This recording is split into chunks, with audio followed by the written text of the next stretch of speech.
All right, five, four, three, two, one. Ladies and gentlemen, this is it. Stand in line for your fix. DeMarcus and Marcus in the mix, serving you another round of fish and grits. Man, how's your fifth day of the year? Oh man, it's just like the rest of them. Ready for this year to be over already. Man, I hope those kids ain't driving you crazy, man. Man, they drive me up the wall, down the wall, man, back up the wall. I'm like, Lord, these kids. You just never knew how bad kids were until you start teaching a class, and I'm just like, man, kids are really terrible. You not lying, man. Let's talk about the new kid that's in Cleveland, though, real quick. You know, Kyle Cover look like he is going to be part of the LeBron James gang up in Cleveland. It should be another weapon for them to use. They do have J.R. Smith currently out. He should be able to come right in, fit in with that offense. You know, LeBron going to be driving to the paint. He going to be dishing out for those open threes. I mean, like I said, they don't have JR, but when he does come back, you're talking about J.R. Smith, Kyrie Irving, Kevin Love. He's going to have weapons on the outside. So look like it's just going to be another coach for LeBron to get right back to the NBA Finals as usual. Man, that's true, but I wonder if Kyle Korver can play like Kyle Korver of old, because he's kind of been a shell of himself for pretty much the past few years. Like, you know, he hasn't been shooting the three as well consistently, if anything, and you know his defense is a liability. But the thing about the Cavs that I'm starting to realize is they make these moves for these players, and they find like the fountain of youth. Like Richard Jefferson, when he dunked on Klay Thompson, I said, Yeah. Yo, Richard Jefferson wasn't doing that in Dallas. Right. I thought Richard Jefferson's career was over when in Dallas, and then he went to the Cavs. I'm just like, yo, is this Richard Jefferson from the Nets? You know, let me just bring this up real quick. What do you think would have happened if they just kept Andrew Wiggins and never brought in Kevin Love? You think they probably had the same success if they had a Andrew Wiggins on the wing? You know, that'll be pretty lethal. I mean, Kyrie. I would like them more. Kyrie, Wiggins, and LeBron, and you can easily bring in another power forward. I mean, you didn't need Kevin Love. That's nothing against Kevin Love, but you can find a power forward that come in and shoot threes. They had Shannon Fry, who do just as much as far as the three-point damage as Kevin Love.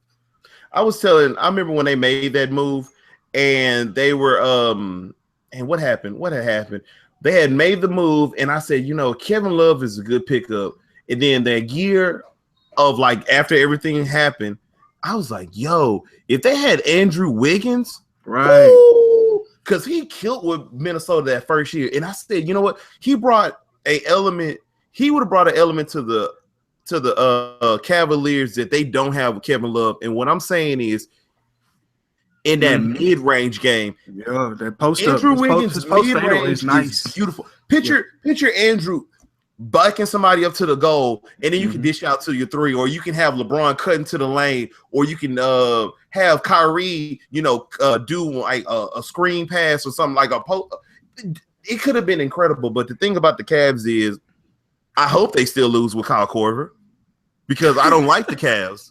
I don't like the Cavs. Highly unlikely. The Warriors are tiptoeing on. I don't like them either. Klay Thompson is the only reason why I really like the Warriors. I honestly, when it all said and done, I wish teams like maybe the Rockets and the Celtics were in the finals, or maybe the Raptors and the Rockets. That would be entertaining. I don't care what nobody says. I think that would be probably one of the most entertaining finals since it'd be a lot of when Spurs moved on the Heat. Yeah, probably see about 100. So yeah, I don't know. I don't know, man. It's a good pickup, but we'll see if it pans out. I mean, you also got superstars like Paul Millsap out there. What kind of fit you think he could be to any team? I'm not sure exactly what team the Atlanta Hawks could trade him to, but I'm sure he looked nice in Houston down here just to add some depth. I was just about to say Paul Millsap in Houston sounds lovely to me, or maybe Paul Millsap and going to, you know what, if the Spurs wanted to trade LaMarcus Aldridge and see if they could. What if they traded LaMarcus Aldridge for Paul Millsap? Because honestly, I like Paul Millsap a little bit more than I like LaMarcus Aldridge, because LaMarcus Aldridge played some good offense, but that defense is a liability at time. And Paul Millsap has been swatting shots left and right all year. If he went there, maybe if what if Paul Millsap went to the Celtics? I don't know what the Celtics could give up to get him. Maybe they can give up. You want Al Horford back? You want Al Horford back? You know what? I think a nice spot to be for him. I think Chicago would be a nice spot for Paul. You know, just because you already got two wing superstars out there that can score the ball. Rondo. Yeah. Trade Rondo on the draft. Trade Rondo away. Get Rondo out of here, man. They'll be there. I was driving one day, and you get them in the ESPN alerts, or you get like those Bleacher Report alerts, and I was just like, Rondo has been benched. I'm like, damn, Rondo, everywhere you go, what's your problem? I really don't know what it is. Like, what he did with Dallas was ridiculous. How you just gonna walk out? How you just gonna walk out on the team like that during the playoffs? Like, and I'm not saying he would have been the game changer, but shit, that's a point guard that can give you 11 assists, probably 7 points, 7 rebounds. You know, that's a productive player to a position y'all was already weak in. But I mean, his all-star days are way behind him, though. The team I really wouldn't wish. I mean, there's a lot of teams, people being shopped around, but the team I really wish that would get Paul Millsap is probably the Hornets, and I'm gonna tell you why. The Hornets the thing that is crazy is like Paul Millsap, Batum, who just went off last night, and then a Kemba Walker. That's a nice big three right there. Oh yeah, I like it. Yeah, I can see something like that. You know, he'll be kind of replacing Al Jefferson, because I mean, Al Jefferson at the top of his game, he was like a 23 points a night, maybe 8 rebounds. You can get that with Paul Millsap. I feel he can come in.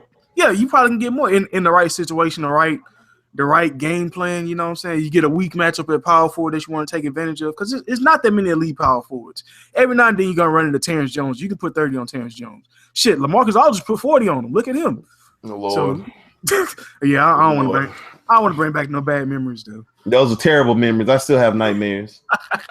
Man, you know, the first ballots of the All-Star have been released. It looked like we're going to have, if the All-Star game was going to start tomorrow, we'd have Kyrie Irving, Dwayne Wade, LeBron James, Greek Freak, and Kevin Love starting for the East against Curry, Harden, Durant, Kawhi Leonard, and Zaza Pachulia.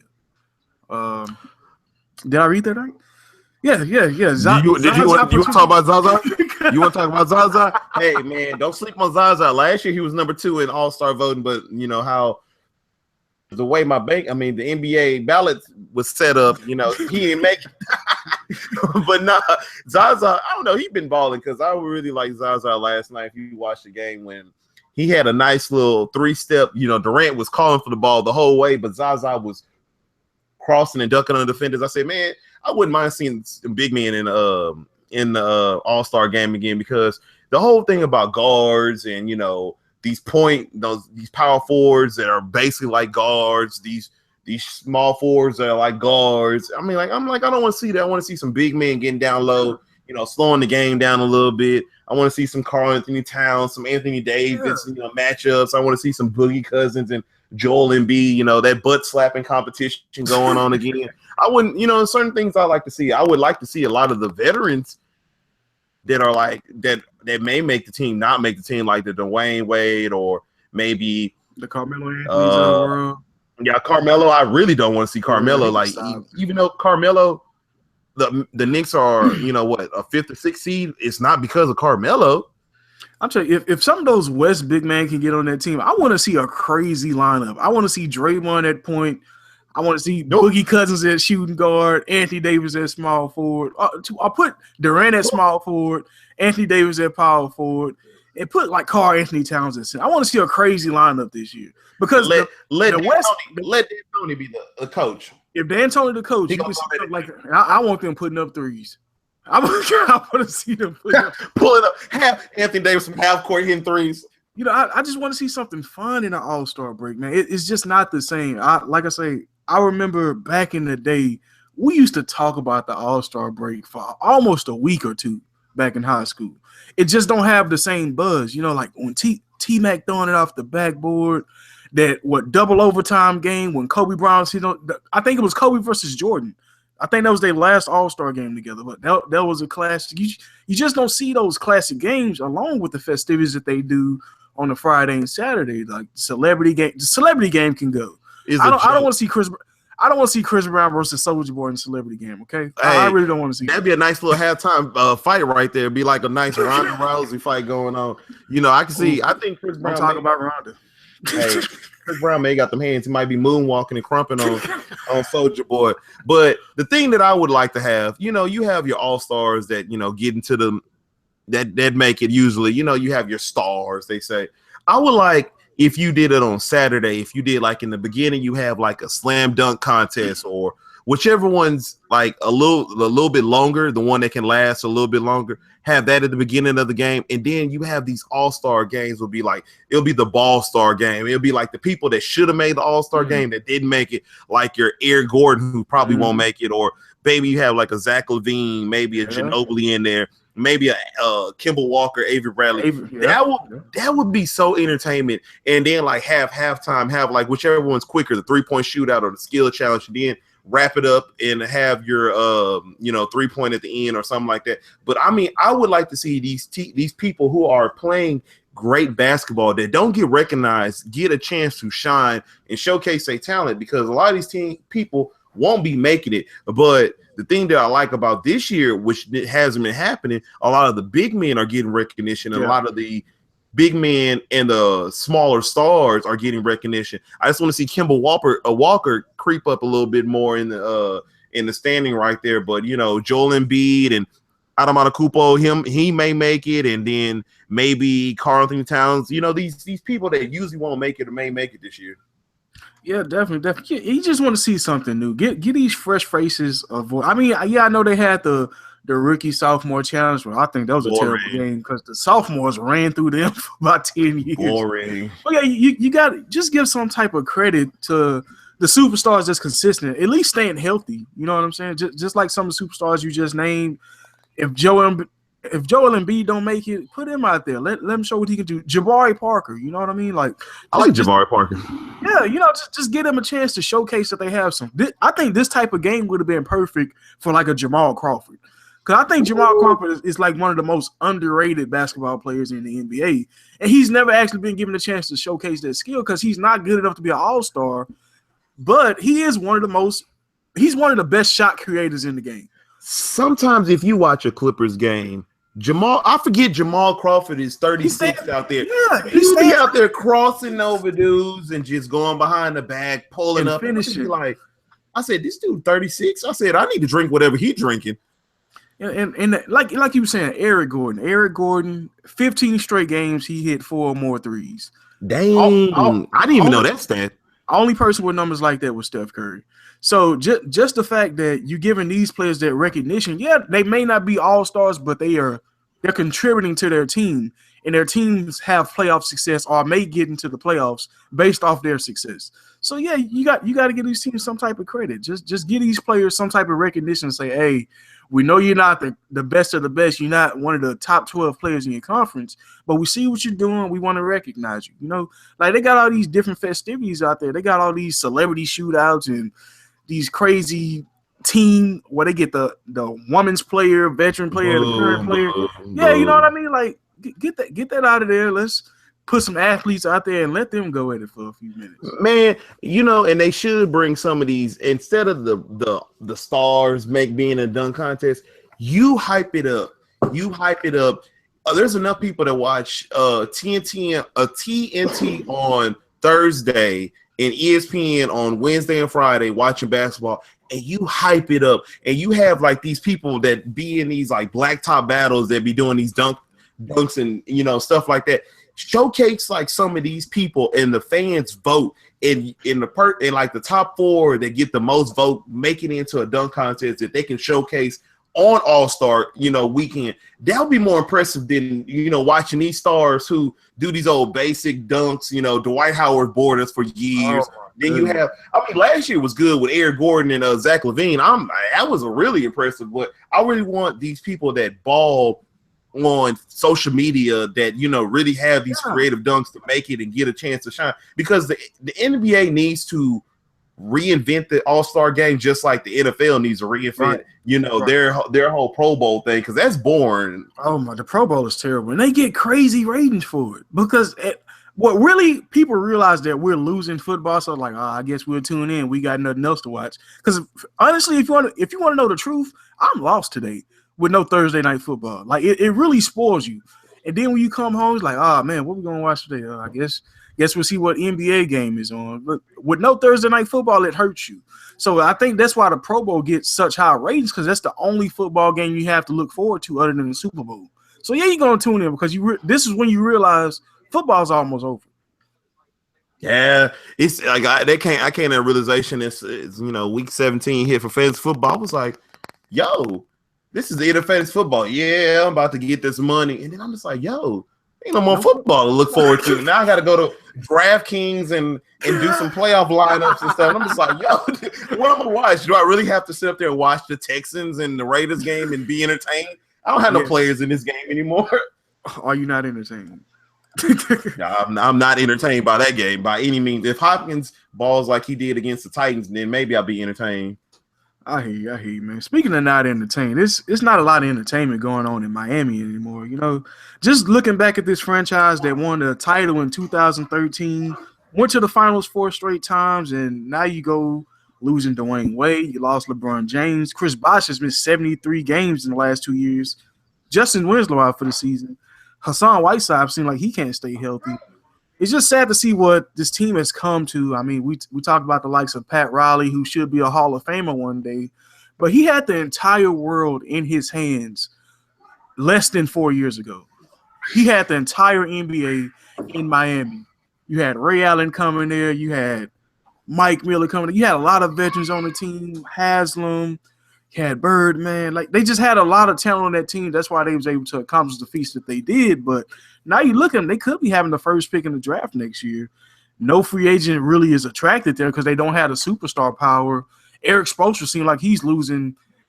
He seemed like he's just losing it as a coach. You just don't see that same fire that he had. And I really think he was an overrated coach to begin with. And it's just sad to see what the direction that this franchise is heading in when just a few years ago they had the big three. Man, I always say karma's a bitch, and I'm gonna tell you like this because Pat Riley, the way he went about doing things with LeBron James and doing with Dwayne Wade and just handling situations that were presented to him, he didn't handle them correctly, and he let a lot of players go that he shouldn't have let go. And I never was a fan of the big three, and I hated how they came together. They came together and they did the showboating thing, and what they did for the NBA, probably helped it. Boy, I swear, I remember I was at work. And they had like breaking news. Here's LeBron. Where is he gonna go? What? You had a press conference to announce where you were going, and I was just like, ever since that happened, it seemed like there's been a spiral with Bosh, not being healthy, and Hassan Whiteside hurt, Justin Winslow hurt, and it just like it's like. This is what I thought was going to happen because, they were at a high that they have to get back to their low. Same with most franchises like the Lakers. Most franchises have to go through a down spiral. The Spurs are the only people in my mind that haven't went through a down spiral. If they lose LaMarcus Aldridge, they may go through a down spiral. But other than that, I think it was just their time. They have to go through the motions. They have to go through the building process again. It's sad to see it happen, but maybe this is exposing Spoelstra because he's, like you said, I didn't like him as a coach. Yeah. I feel like he got too much credit when a lot of the credit should be going to Hall of Famers. Really, 4 Hall of Famers if you count Ray Allen. I think the credit should have been going to Juwan Howard. I think he was really a force in that organization. You're not lying. Juwan Howard, he was a tough veteran, man. I'm just glad that it was two. That's that Duke boy. What's that? That's that Duke boy. What's that Michigan man, bro? Michigan. I'm tripping. I'm just glad it was 2 Texas teams that kind of put that entire franchise to the end. When you talk about the Dallas Mavericks beating them that first year together, then Greg Popovich putting the end to everything in the last year of them. But man, like you've been telling me, man, that Dallas Mavericks team was a little bit underrated. That was probably one of my more favorite teams when you just look at that roster, the talent that they had from Jason Terry, Jason Kidd, Shawn Marion, Dirk, Tyson Chandler, JJ Barea. That was a loaded roster. I do feel like that was one of the better NBA teams that we've seen win a championship. Just from 1 through 12, it probably was no better roster from 1 through 12 for an NBA champion. Because you know those Lakers team had like the Samaki Walkers and all those type of players. You know these unknown people. Like, who are these people? You got Brian Cardinal that can come in and hit a 3 at any time. So you know what I mean. I was liking. I always equate the Dallas. You know, I'm a Dallas fan, but I'm more of a Dirk fan, and just to see Dirk just dominate and show the world that he is probably the greatest international player through every series, from when they came back against Portland when they were down, like 23 points, and they had the largest comeback ever. Or didn't they blow? No, they blew that deficit. Now I think about it. And then they went to the next series. They swept the Lakers, who were just NBA champions the year before. Then they beat a hot up and coming Thunder team who made it to the finals the next year. And then what do? They go and beat LeBron and the Heatles, as they call them, in winning fashion. Dirk, I swear, when he put that shoulder down and he led into him and he dominated for that 2 minutes in the fourth quarter in game 1 against the Heat, I said, you know what? This dude right here is my favorite player I've ever seen. No, he's in front of Tracy McGrady, because Tracy McGrady is one of my favorite players to watch. But he just dominated. And then if you think about it, if you look in 2010, the Lakers weren't shooting a lot of threes. In 2009, they weren't shooting threes. The Boston Celtics weren't shooting threes. We can go to Spurs. The Mavericks were dominating from 3 that whole series. I kid you not. They probably was the first jump shooting team to win the title. Jason Terry was killing. He was looking like vintage 2006 Jason Terry with the threes. JJ Barea could always step up and hit a big 3. Then you had the Croy Brewers, and then you had the even my boy Sean Marion. Sean Marion splashed a couple. He was killed with that ugly jumper in the corner. I said, "Oh Lord, it's not going." Oh, it went in. Thank you, Sean Marion. Man, I swear, it was just like, it was a beautiful journey. It was a beautiful ride. I still look at the poster on my wall, and I'm just like, when they did that and the Spurs did what they did to the Heat, I promise you, and I kid you not, DeMarcus, I'm pretty sure you probably thought this. I said, you know what? If the Rockets can touch the Heat, I wish they can beat the Heat too. I was like, Lord, the Texas takeover. They destroyed the Texas team. They beat LeBron. I was thinking to myself, and I'm gonna be quick about it. So when Dallas, when you remember LeBron played the Spurs in the finals in 2007, and he lost to the Spurs. Then he played the Mavs. He lost to the Mavs. He beat the Thunder, but then he lost to the Spurs. I said, I swear to God, I wish the Rockets or somebody come and beat the Heat, and then it'll be like a saying that LeBron can't beat anybody in Texas. That would have been great. Texas team. But at least it was some Texas teams that just ended the Heat. I'm glad we can at least say that much, you know. But back to the Mavericks, man. I just feel like they deserve that title after what they went through, losing that first round to Golden State and Dirk MVP season. I think that was one of the most flukiest playoff series of all time. Like, you give Baron Davis and Steven Jackson some type of credit, but they shouldn't have beat that team. And the Mavericks probably should have made their title run back then when Dirk was at his highest level. But I'm just glad he was able to bounce back, get into the finals, and just prove to everybody that he's probably the greatest international player of all time. But let's keep it real. Let's keep it real. If Dirk won his championship back in 2007, we wouldn't have had so many veterans that got their ring when they in 2000. It's like it took 2006 and 2007 to happen for the Mavericks to get the veteran. Because Jason Kidd don't have a ring. Sean Marion don't get a ring. Sean Marion doesn't have a Tyson Sean Marion still gets a ring because he went to the Cavs, little bastard. But still, it's like, it's just like these teams, these players that I really like and I really idolize got the ring that deserve it. Because 2006, I didn't like Devin Harris. I didn't want him to get no ring. Or I didn't like what's his name? They got drafted back in 2003 with LeBron. Oh man, George Howard. Oh, what's his name? Josh Howard. I didn't want him. I did not like Josh Howard. I did not like Josh. I didn't like Marquise Daniels either. Marquise Daniels was overrated. They both was overrated. Eric Dampier. I don't like Eric Dampier. Like, get out of here with this. These old nasty, gross, fucking folks that would get in the ring. What if the Thunder pulled it out and beat the Heat? Do you think they still be together right now? Do you think they would have still let James go, like knowing that they won that ring, or they just would have been satisfied with that one?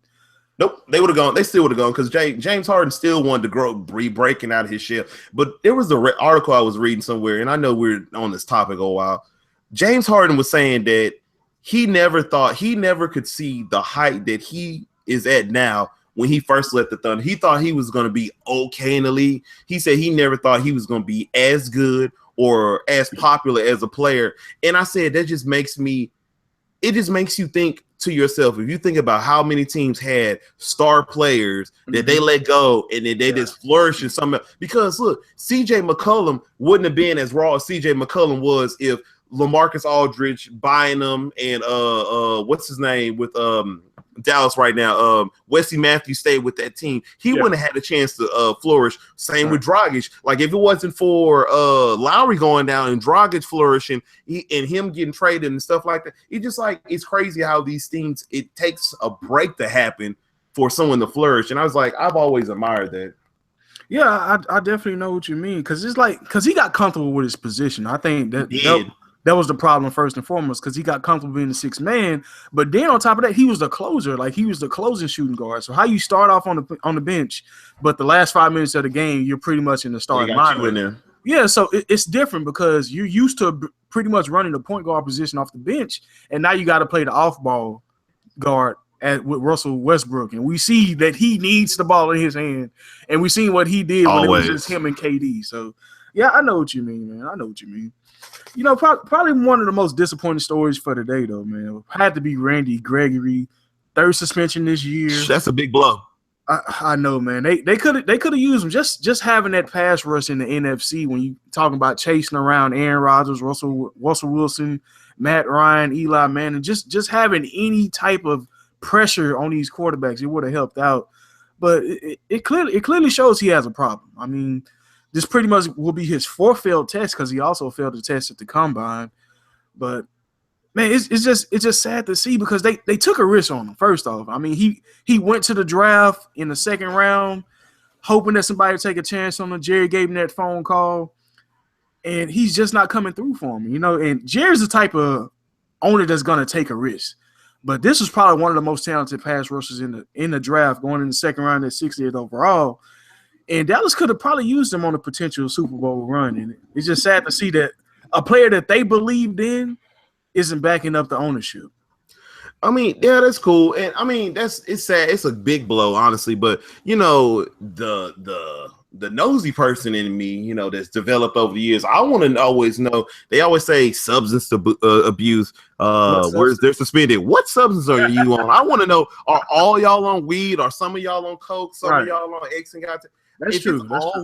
If it's all weed, that's ridiculous. And the NFL needs to do something about their policy that they're calling weed a substance abuse, or they making it seem like, oh, these people have a problem. Because I don't consider you smoking weed every now and then, and you got all this money. I don't consider that being a substance abuse. Like you're not out here like coked up. I mean, all falling over the floor for some weed, and you can't perform your job. He still probably could perform his job, but he just smokes weed from time to time. So I always want to know something about that.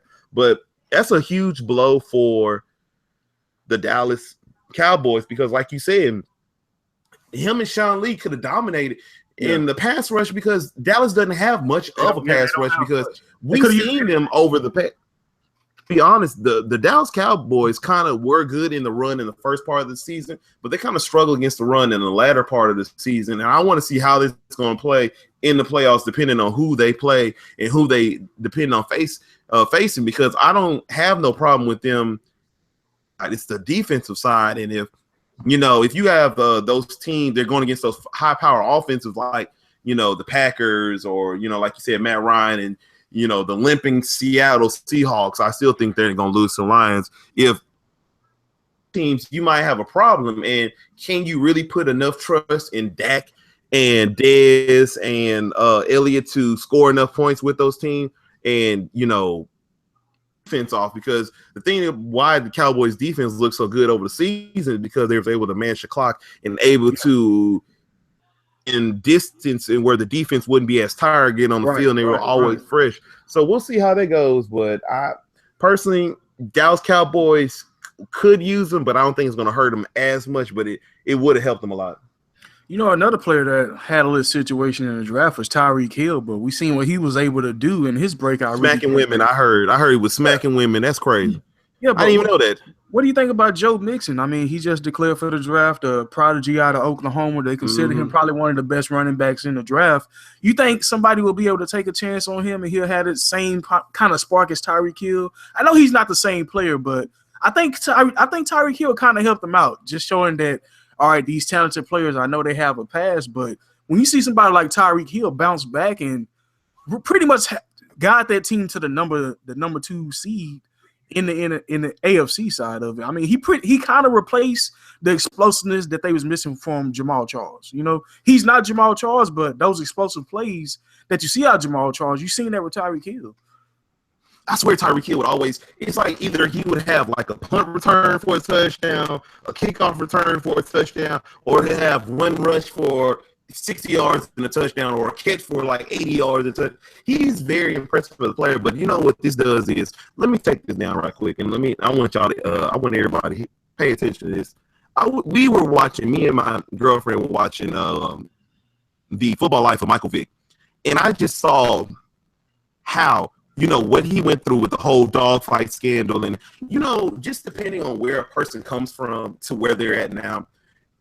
When he was growing up, he probably thought nothing of what dogs fighting or, you know how violent it could get. He just knew he was just making money, and it was just a thing of gambling, okay? And to be put in jail for that is one thing. But when he came back, and Andy Reid, God bless his soul, giving Michael Vick a second chance to showcase his talent, to say that, yeah, folks make mistakes, but you can't just not give him a second chance. This dude still has to eat at the end of the day. Yeah, he's fighting dogs, but he's not out there storing drugs, killing people, stealing and robbing, and not taking advantage of people. He's still out there, still doing good, helping kids, giving, you know, doing his time. And it's just like people still criticized him when he came back with the Eagles. It was like, oh, why would you do this? And look what he did for the Eagles over those 2 to 3 years. I swear, I would never forget when he played against the Cowboys and he dominated them. And I said, you know what? This is what I love, that some people in society deem those people unworthy, but it's those few that say, you know what, I'm going to take a chance on this person, like a LeGarrette Blount. Look what LeGarrette Blount is doing for the Patriots, or, you know, those people with those backgrounds. Same with you had your Brandon Marshall. Look what Brandon Marshall did last year. Not saying that it was his fault this year why he wasn't balling. But look what he did last year, mentoring people now. He was balling with the problems he faced. No telling what Ricky Williams could have done if he stayed in the league, or whatever Josh Gordon may do in the future. Or just say, I know Justin Blackmon is way out the NFL, but just think if he were to get his life together and he had, like, you can't put him 200 yards against somebody and, you know, just be a ball. That's what I'm saying. You know, I'm looking at you, Thielen. You cost me a playoff victory, you know, going 200 yards and then week 17, 1 catch for 7 yards. I got a problem with that. But still, it's just like people fail to realize that we all are human. We all make mistakes. No telling what Ray Rice could have done with some of the teams. And what if Ray Rice got a second chance and he was on the Broncos when they lost what's his name? C.J. Anderson? Anderson. I bet he's better than Devin Booker, and he's better than Bibbs and whoever else they got on their team. Just like, you have to give people second chances, because guess what? If no one gave you a second chance, I don't think you are where you would be at. And I'm just like, yo, people need to be more forgiving. Yeah, and I can agree with that. I can agree with that. But like, don't think that man is ungrateful. I mean, like, unworthy because of his situation. It's interesting that you bring up Andy Reid, because we talking about a Chiefs team that's going to be picking late in the first round, and with the questionable future of Jamal Charles and them taking a chance on Tyreek Hill, Joe Mixon could be in Kansas City next year, and that wouldn't surprise me. Who? Joe Mixon. He could get drafted. With Jamal Charles getting old, and, you know, Spencer Ware. Don't tell him what Spencer Ware, because, you know, he looked pretty good this year. They may want to keep him around, but. Yeah, you right. Andy Reid is, you know, the type to take a player like a T.O. and a Deshaun Jackson and those troubled people and turning them into stars for the moment for him. So, yeah, you know what? I could see that happening. That would be nice for the Chiefs. I mean, we speaking of Terrell Owens, man, we got a few of the old Eagles of the 2000s. Oh my God! Up for We got to talk about Hall of this. Fame. We got to talk about this. You know, I love some of these names on here. Brian Dawkins, Jason Taylor, LaDainian Tomlinson, Kurt Warner, Terrell Davis, Isaac Bruce, Terrell Owens, Tony Baselli, Ty Law. Only 5 can go in. That's the crazy. I couldn't even give you a 5. Like, I have so many players. Like, I'd want to. Before Tom Brady was Ty Law. You ain't lying. Ty Lawson was Mr. Take It to the house. Like, he was one of the first lockdown cornerbacks of at least my generation that I liked watching. But Terrell Owens, Isaac Bruce, those are some elite receivers, especially Isaac Bruce. Terrell Owens, we talk about him stepping it up in the Super Bowl on a bum ankle, 10 catches for 130. The pain that Brian Dawkins used to deliver, not only with the Eagles, but also with the Broncos. It seemed like he had a reemergence when he went to Denver. Jason Taylor, I think he got the most sacks on Tom Brady in his career. Don't sleep on LT, man. LT may just walk his behind until, like, you know, he might just make it this year because his stats alone are do you feel like glorified. You feel like he's the lock of the Hall of Fame? Like, when you look at this elite, do you feel like he's the lock? I think so. He has to be. What is he? He's like 3rd in touchdowns or something like that for a running back, and I think like 5th in yardage. He's top 10 or top 5 in almost every statistical category. And we're talking about a player that scored 30 touchdowns in a season, 4 touchdown games. He passed touchdowns. He catch touchdowns. Of course, run them in. I mean, he could do it all, and he didn't have the most talent around him. You know, like that Chargers team didn't have an elite defense. They didn't have an elite receiver. It was just T.O. and Antonio Gates and Drew Brees. If it wasn't Drew Brees, it was Phillip Rivers. You know, he didn't have a lot around him, and he really was the catalyst of that team. Like, I think he probably is the only lock on this list. It's a lot of players that deserve to be in, but he's the only lock. The lock that should have been in there last year is T.O. And the disrespect that T.O. gets on not being a first ballot Hall of Famer is ridiculous. People just love to. What's the word I want to like? They just like the media likes to break T.O. down and try to make him seem crazy. He was a talent. The voters is a whole bunch of old bitter white men, though. Old people. That's what you gotta think about. Like, they don't if they was to change the people that vote, like we talk about the All-Star votes, the NFL votes, all these old heads, they want everything to be traditional. You know, like it's gonna be a player like Tony Baselli that may get in before Terrell Owens or Isaac Bruce, and that's because he played in the 90s and he was on a piss poor Jacksonville team on top of that. So yeah, the players of our age that we seen growing up, it's gonna take them a while to get in the Hall of Fame until some young blood get into these voters, you know. And I didn't growing up. I didn't watch T.O. I was more of the Steve Smith fan. The Randy Moss always took my attention off of, you know, T.O. or who else was my favorite. I did like Hines Ward back in the day. I didn't like Marvin Harris because I always say that Marvin Harris was good, but I feel like Drew Brees makes his wide receivers better. I feel like Peyton Manning kind of made him better. But you can't take away 150 catches when you got receivers like Mike Evans, DeAndre Hopkins, and Allen Robinson dropping. Or not. I'm not gonna say dropping, but they had 70 targets that they didn't catch. 70 targets that they did not catch. Drops or whatever, incomplete passes, bad quarterback play. That's still 70 targets they not catching. Then you got Marvin Harrison, damn near putting up 150 receptions. But you remember that Marvin Harris he played with Peyton Manning for one. Peyton Manning always knew how to get the ball. And Dallas Clark. Yeah, he had a lot of talent around him.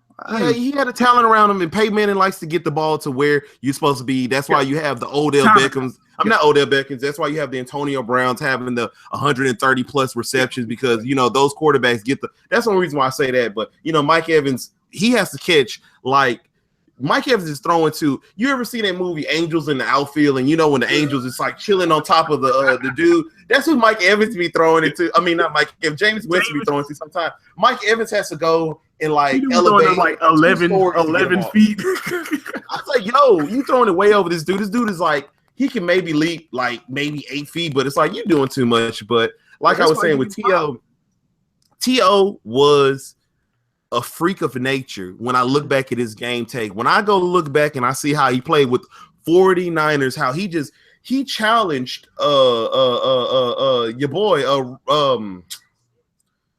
Jerry Rice or how he goes to the Eagles. He drew. He was the best player.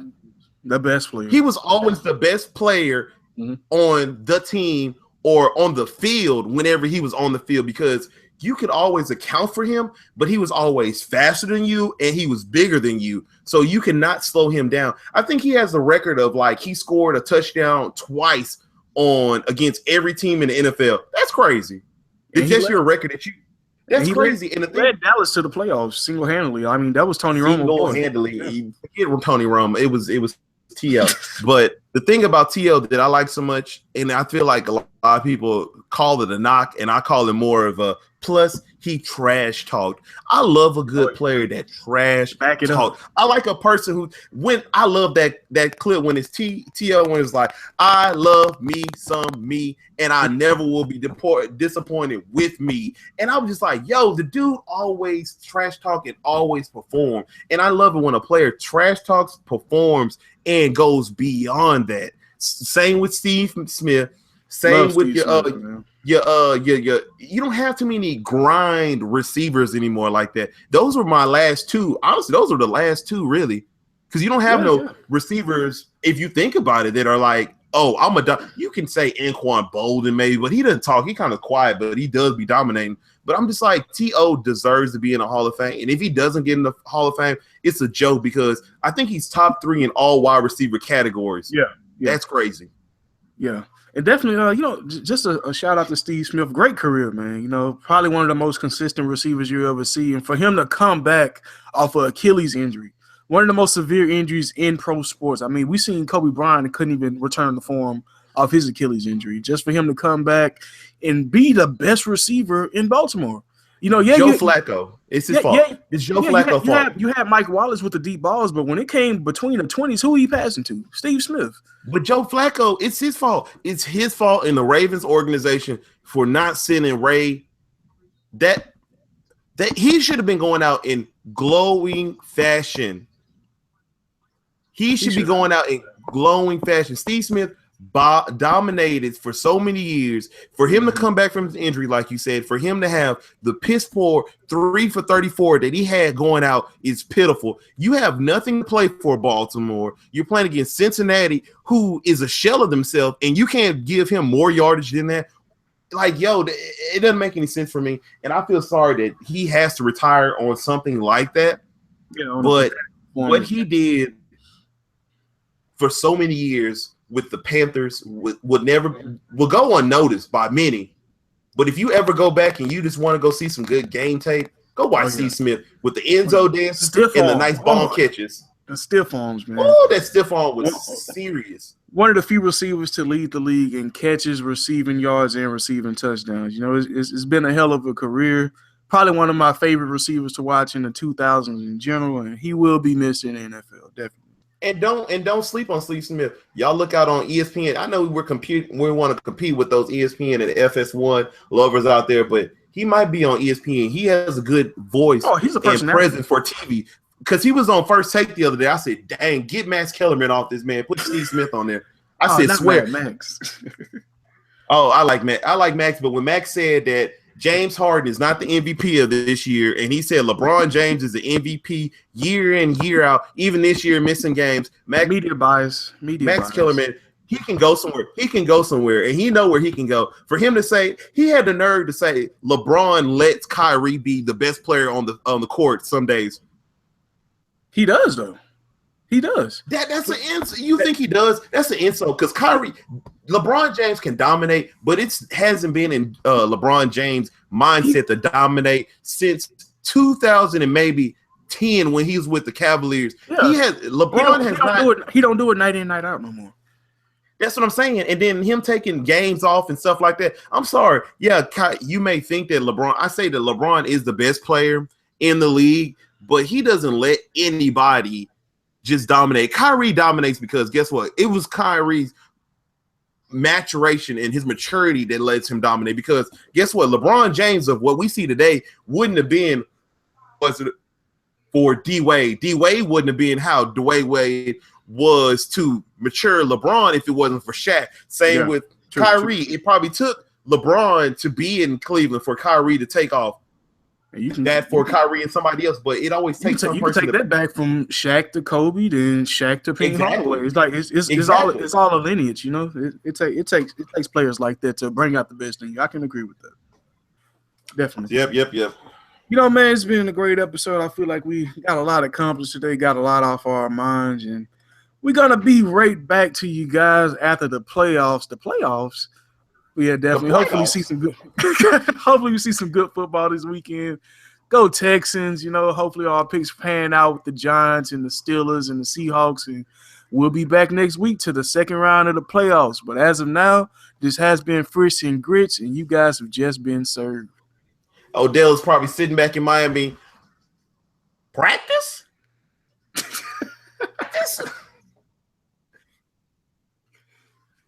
All right, Lane. All right, good stuff, man.